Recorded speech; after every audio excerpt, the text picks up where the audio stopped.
آقا کی وسیلے کی ذات تو بڑی چیز ہے. آپ کا پیشاب وسیلہ پیشاب کی. اور آقا جی کی حدیث ہے جو تم میں سے کوشش کرے مرنے کی کوشش کرے مدینے میں مرے.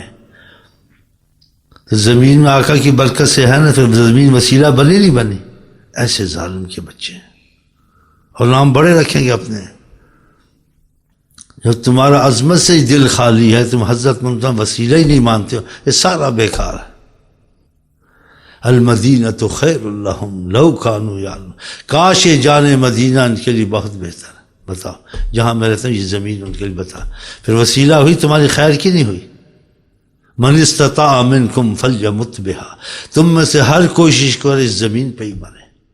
بتا خاک طیبہ سے مجھے یہ باتیں یاد ہیں، ایسی حدیثیں بھی ہیں. نبی کہ ان کے غبار مدینہ شفا ہے. اسی وہاں صالحین جاتے ہیں کہ وہاں غبار ہوتا ہے منہ نہیں ڈھکتے، جانے دیتے ہیں، سانس لیتے ہیں. غبار مدینہ شفا. اور بہت سی حدیثیں مدینہ شریف کے لیے خود آقا جی صحیح حدیثیں کی. اب بتاؤ آپ، جس نے مدینہ کی گرمی اور شدت کی صبر کیا، میں اس کا شفیع اور گواہ بناؤں گا اللہ تعالیٰ کے اس مدینہ میں صبر کیا، شہر میں صبر کیا. بتاؤ آقا جی تو بڑی بات ہے، یہ آپ کے شہر کی باتیں اور آقا جی صحیح حدیث، ان کو یہ نظر نہیں آتا ہے. پھر کہنا آقا جی وسیلہ نہیں ہے. بھائی جس نے کلمہ پڑھا اہل حدیث ہے، جب کلمہ پڑھ لیا وہ حدیث کا ماننے والا نہیں، تم زیادہ ماننے والا. یہ فتنے کی باتیں ہیں. ہم تو نہ بریلی ہے نہ دیوبندی ہے نہ کچھ ہے، خدا کی قسم. لا الہ الا اللہ محمد سب مسلمان بھائی ہیں. آقا جی کہتے ہیں تم ایمان والے نہیں ہوگے جب تک تمہاری محبت نہیں ہوگی. جب ایسے کٹر بریلی دیوبندی بن گے تمہاری محبت ہوگی. کٹر عاشق رسول، جو چیز آقا سے ثابت نہیں یا اس میں اختلاف ہے اس کو چھوڑ دینا چاہیے. واللہ عالم، بس ایسے کہنا چاہیے. پھر تمہاری محبت ہو سکتی ہے، ضرور ہو سکتی ہے. کافر سے تمہاری محبت تم سے متاثر ہو سکتا ہے. یہ آپس میں نہیں، ایک دوسری مسجد میں نمازیں نہیں پڑھتے. اختلاف کی بات ہے یا رسول اللہ چھوڑ دو، سیدنا محمد لکھ دو. نماز اذان میں اختلاف کی بات ہے، آج وہ آگے اثر تو اثر ویسے ہی تم پڑھ لو، ادھر چھوڑ دو. آقا جی کی اذان اتنی تھی نہیں، ادھر ہی پڑھنا ہے، لازم پڑھنا. جو ادھر نہیں پڑھتا ہے وہ گستاخ ہے، رسول کافر ہے. یہ آیا حدیثوں میں قرآن. ایسی سختیاں کرنی چاہیے. بہت کم علماء ہوں گے جو فتنے کو بند کرتے ہیں. آقا جی خدا پر مشقت ڈالے جو میری امت پہ مشقت ڈالے. یہ چھوٹے چھوٹے مسئلے اور کہہ دیے تو اصل کوئی حل نہیں، لیکن اس کو لازم دینا، اس پہ ضد کرنا. قرآن حدیث میں یہ آیا ہے، کہیں حدیث میں آیا نہ اذان کے بعد لکھو. کہہ دے تو محبت حل نہیں، لیکن جب سے سختی کرو اب حرج ہے کہ تم حکم لگانے والے کون ہوتے ہو؟ حکم چلانے والے. حکم چلانے والے حضرت محمد مصطفیٰ. جب وہ کہہ دیں تو ٹھیک ہے، وہ نہیں کہ تم حکمن مت کہو، تم ایسے کہو میں محبتاً کرتا ہوں، پھر شاید رعایت ہو سکتی ہے. میرا جی چاہتا ہے کوئی بات نہیں، لیکن حکمن کہنا اور دوسرے کو لعنت ملامت کرنا، آپ بتائیں پڑھے لکھے ہیں یہ کہاں کا انصاف ہے؟ ان کے دلوں میں پھوٹ ڈالنی، ان کے دل خراب کرنے. علم والے ایسے کرتے ہیں. ان کا ایمان، اس سے ایمان جاتا ہے. بہت ضروری باتیں ہیں، آپس میں محبت نہ ہونی، اس کو پیدا کرنی چاہیے. کہ نبی کریم نے کہا کہ تم جنت میں نہیں جا سکتے جب تک تم میں ایمان نہیں ہوگا، اور تم میں ایمان نہیں ہوگا حتی تحب، جب تک تمہارا آپس میں محبت نہیں ہوگی. یہ حضرت محمد مصطفیٰ صلی اللہ علیہ وسلم کا. تو ایسی باتیں کرنی چاہیے، کٹر شیعہ، کٹر بریلی، کٹر سنی، ایسے نہیں کرنا چاہیے. آج میں تھوڑا بہت گنجائش ہے، مسئلہ سمجھ تقریباً یہ بریلی یا دیوبندی ایسے کہتے ہیں، میں ادھر تھوڑا مائل ہوں، لیکن اس کا یقین ایسے نہیں کرنا. جو مسائل انہوں نے قرآن حدیث سے نکالے ہیں قیاس سے یا انداز اشتہار سے کہ تقریباً ایسے ہوگا، لیکن اللہ جانے میں اس پہ تھوڑا مطمئن ہوں. لیکن قرآن حدیث کے مطابق اس کی عظمت نہیں رکھنی ہے. یہ اصول و قانون کی باتیں تو ایسے لوگوں کے دل خراب کرنے. ہم کو کبھی دیکھا بریلی کٹ بنو فلانے بن دیوبندی، ہمارے پاس یہ باتیں نہیں ہیں.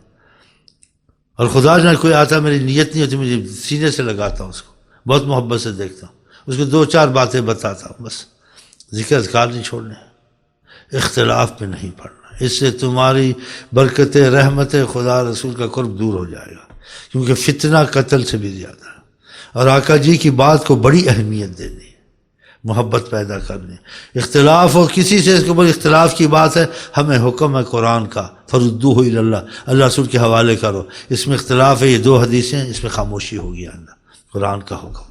اور آقا جی نے کہا دع ما یریبک الی ما لا یریبک، جو چیز تجھے شرچ و پنج مشقت میں ڈالے اور اختلاف میں ڈالے اس کو چھوڑ دو، اس میں نہ پڑھو. پھر نہیں پڑھنا چاہیے نا. پھر کہا میں اتنا آسان دین لے کے آؤں، لیلھا کنہارہا، اس میں روشنی ہے، دن اندھیرا ہے، ہر چیز دکھتی ہے. بتا پھر مشکل ہو سکتا ہے؟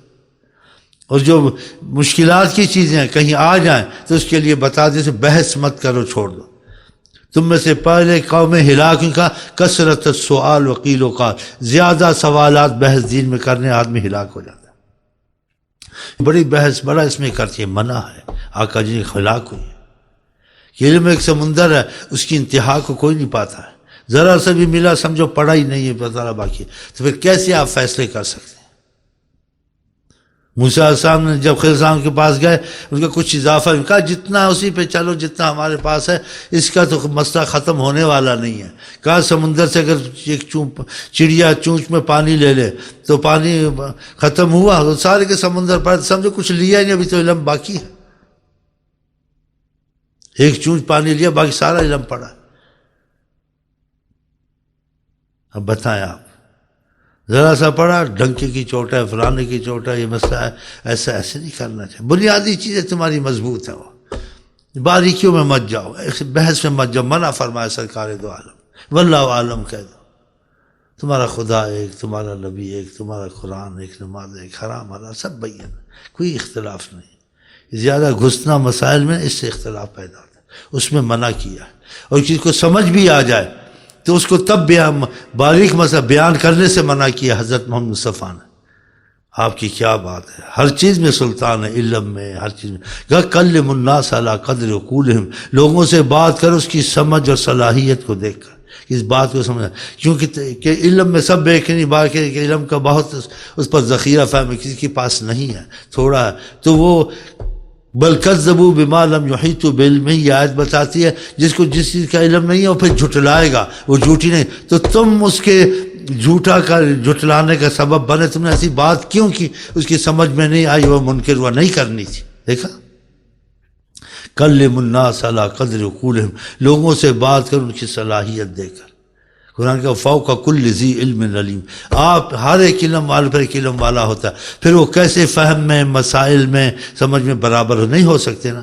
تو پھر اس کا طریقہ یہی بتایا قرآن نے، حدیث ہے، کہ ان کی عقل کے مطابق بیان کر، کھول کے بات سمجھ آ بھی گئی وہ نہیں بیان کرنی. ایک بزرگ کی بات ہے، بہت علم رکھتے تھے، کسی نے آ کے پوچھا، اس کی طرف دیکھا، کہا اس کا مسئلہ ایسے. دوسرے نے آ کے پوچھا، اس کو باریک بات ہے اسی مسئلہ. ایک تیسرا بیٹھا تھا، جب وہ دونوں چلے گا، کہا آپ نے ایسے کیوں کیا؟ مسئلہ ایک تھا، اس کو بتایا کچھ اور اس کو بتایا کچھ. کہا اس کی عقل موٹی تھی، اس کی سمجھ نہیں تھی، مصیبت میں آ جاتا، غلط کہتا یا نہ مانتا. اس کو خدا نے فہم صلاحیت سے نوازا تھا، اس کو میں نے یہ اس کی باریک باتیں، اس میں یہ اثر آ رہا ہے. دیکھا، اکلم الناس، یہ منبر پر چڑھ کے سارا بول دیتے ہیں، خود بھی سمجھ ہو نہ بولے جاتے ہیں.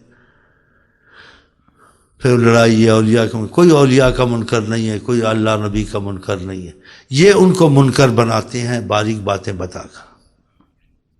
مثلا نماز روزے مسائل کی بات کریں، اختلاف کی بات سمجھ میں نہ آئے، بولے خدا رسول کی بات مانتے ہو تو آقا جی نے بھی ایسے کہا، وہ حدیث سنا دیں. اور قرآن نے بھی ایسے کہا ہے. اس بحث میں تم کو نقصان ہوگا.